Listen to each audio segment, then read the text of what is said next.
Hello everyone, welcome to Team Royce channel, and today in this short video I'll show you how to fix your game require a system restart to play error in Valorant. So before starting video, if you are in this channel, then hit the subscribe button and also don't forget to like the video.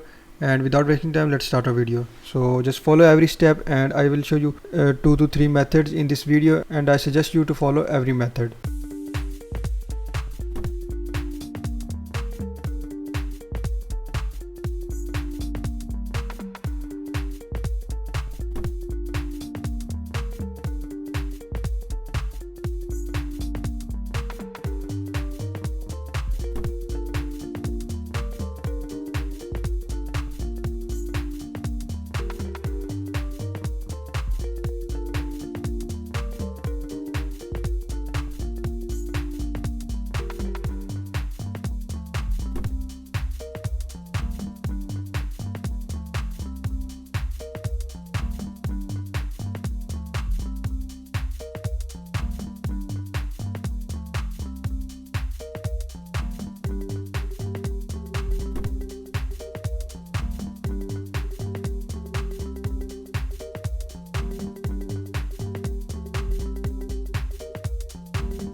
So hope so this will fix your issue, and if you like this video then hit like button, and also don't forget to subscribe to Team Royce channel.